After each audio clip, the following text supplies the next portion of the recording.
حضرت موسیٰ علیہ السلام کے زمانے میں ایک مرتبہ قحط سالی پڑ گئی، سوکھا پڑ گیا، بارش بند ہو گئی، اور معاملہ یہ ہو گیا کہ چرند پرند جانور سب مرنے لگے۔ تو آپ کی جو قوم تھی حضرت موسیٰ علیہ السلام کی بارگاہ میں آئی اور عرض کیا کہ اللہ کے نبی، آپ اللہ کی بارگاہ میں مقبول ہیں، آپ کوہ طور پر جاتے ہیں اور اللہ سے باتیں کیا کرتے ہیں، آپ کو کلیم کہا جاتا ہے، آپ کلیم اللہ ہیں، آپ اللہ سے بات کرنے والے ہیں، اللہ کی بارگاہ میں دعا کریں کہ اللہ تبارک و تعالیٰ اس قحط سالی کو ختم کر دے اور آسمان سے بارش کا نزول عطا فرما دے۔ تو حضرت موسیٰ علیہ السلام نے اللہ کی بارگاہ میں ہاتھ اٹھائے اور دعا کی کہ مولا میری قوم جو ہے بھوکی پیاسی مر رہی ہے، مولا کریم اس قحط سالی کو ختم کر دے اور باران رحمت جو ہے نازل عطا فرما دے۔ تو اللہ تبارک و تعالیٰ نے حضرت موسیٰ سے فرمایا، اے موسیٰ، یہ جو تیری قوم پر عذاب نازل ہوا ہے قحط سالی کا، یہ صرف ایک بندے کی وجہ سے ہے۔ ایک تیری قوم میں میرا ایک بندہ ہے، تیرا امتی ہے، جو 40 سال سے میری نافرمانی کر رہا ہے، ایک دو نہیں، کتنے؟ 40 سال سے میری نافرمانی کر رہا ہے۔ اے موسیٰ، تم اس مجمع میں اعلان کرو کہ وہ اس بستی سے نکل جائے، اس شہر سے نکل جائے، جب تک وہ اس شہر اور بستی میں رہے گا یہ جو ہے بارش اس بستی پہ نازل نہیں ہوگی، اس کی نحوست کی وجہ سے بارش نازل نہیں ہو رہی ہے۔ آپ اعلان کر دو کہ جو میرا نافرمان بندہ ہے وہ اس مجمع سے چلا جائے، نکل جائے۔ تو حضرت موسیٰ علیہ السلام نے اعلان کیا کہ وہ کون شخص ہے جو 40 سال سے اللہ تبارک و تعالیٰ کی نافرمانی کر رہا ہے، اس کی نافرمانیوں کی وجہ سے، اس کی گناہوں کی نحوست کی وجہ سے اللہ تبارک و تعالیٰ نے بارش کو روک دیا ہے، بارش کو روک دیا ہے۔ اب وہاں تو جو ہے مجمع سے نکل جا، تب اللہ تبارک و تعالیٰ باران رحمت نازل فرمائے گا۔ تو معاملہ یہ ہے کہ اس کثیر مجمع میں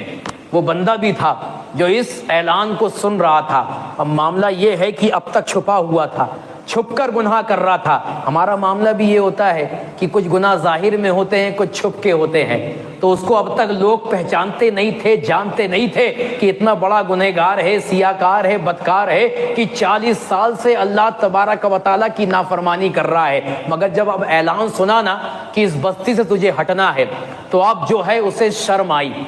کہ اگر میں بستی سے ہٹ گیا تو لوگوں کی نظر میں آ جاؤں گا، اگر میں یہاں سے چلا گیا تو لوگ لعن و طعن کریں گے کہ یہ اتنا بدبخت بندہ ہے، اتنا جو بے غیرت بندہ ہے کہ 40 سال سے اللہ تبارک و تعالیٰ کی نافرمانی کر رہا ہے۔ تو اب اس نے کیا کیا؟ اس کے پاس جو رومال یا جو شال مہیا تھا، اپنے آپ کو اس میں چھپایا، اس چادر میں چھپایا، اور چھپانے کے بعد جو ہے اللہ تبارک و تعالیٰ کی بارگاہ میں اپنے ہاتھ کو اٹھا دیے، اور اٹھانے کے بعد اللہ کی بارگاہ میں عرض گزار ہوتا ہے کہ مولا اب تک میں جو ہے چھپا ہوا تھا، اب تک میں چھپ کے تیری نافرمانی کرتا تھا، اب تک جو ہے میں نے ایسے کوئی گناہ نہیں کیا ہے، ہر گناہ میں نے کیے ہیں مولا، مگر چھپ کے کیے ہیں، لوگوں کی نظروں سے بچ کے کیے ہیں، مگر مولا اب تو جو ہے میں لوگوں کی نظروں میں آنے والا ہوں، اب جو ہے میری رسوائی ہوگی، جو میری بے عزتی ہوگی، مولا میں تیری بارگاہ میں ان 40 سالوں کے گناہوں کا جو ہے گناہوں سے توبہ کرتا ہوں، اور ایسی توبہ کرتا ہوں کہ اب تیری نافرمانی کبھی نہیں کروں گا، اب تیرا فرمانبردار بندہ بنوں گا۔ تو معاملہ یہ ہے کہ اتنا کہنا تھا، اس نے آنسو کو بہائے اور اللہ تبارک و تعالیٰ کی بارگاہ میں جو ہے اس نے رجوع کیا اور اپنے گناہوں سے توبہ کی۔ ابھی توبہ کرنا تھا اور ہاتھ ابھی چہرے پہ نہیں پھرے تھے کہ اللہ تبارک و تعالیٰ نے آسمان سے بارش کو نازل عطا فرما دیا۔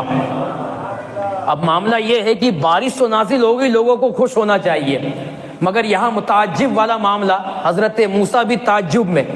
آپ کی قوم بھی تعجب میں کہ جو ہے اس مجمع سے کوئی باہر گیا نہیں، جس کی وجہ سے رب نے بارش روک کے رکھی تھی وہ یہاں سے گیا نہیں، مگر معاملہ یہ ہے کہ بارش آسمان سے نازل ہو گئی۔ تو اللہ کے کلیم نے، حضرت موسیٰ علیہ السلام نے اللہ کی بارگاہ میں عرض کیا کہ مولا وہ جو تیرا گنہگار سیاکار بدکار بندہ تھا وہ تو اس مجمع سے گیا نہیں، وہ تو یہاں سے ہٹا نہیں، جس کی نحوست کی وجہ سے تو نے باران رحمت کو روک کے رکھا تھا وہ تو گیا گیا نہیں اور تو نے بارش رحمت نازل فرما دی، تو اللہ تبارک و تعالیٰ فرماتا ہے اے موسیٰ جس کی وجہ سے روک کے رکھی تھی اسی کی وجہ سے نازل فرما دیا ہے، جس کی وجہ سے روک کے رکھی تھی اسی کی وجہ سے نازل فرما دیا ہے۔ تو حضرت موسیٰ علیہ السلام کی بارگاہ حضرت موسیٰ علیہ السلام نے عرض کیا کہ مولا میں اس شخص سے ملنا چاہتا ہوں، اسے دیکھنا چاہتا ہوں۔ تو اللہ تبارک و تعالیٰ نے کہا اے میرے کلیم میں نے 40 سال جب اس کی وہ نافرمانی کرتا رہا تو میں نے لوگوں کے سامنے اس کے گناہوں کو چھپا کے رکھا، اس کی شناخت کو چھپا کے رکھا، اب جب وہ توبہ کر کے میرا نیکوکار بندہ بن گیا ہے اب میں کیوں لوگوں کے سامنے اسے ظاہر کروں، کیوں لوگوں کے سامنے ظاہر کرو؟ تو اللہ تبارک و تعالیٰ کی رحمت بڑی وسیع ہے۔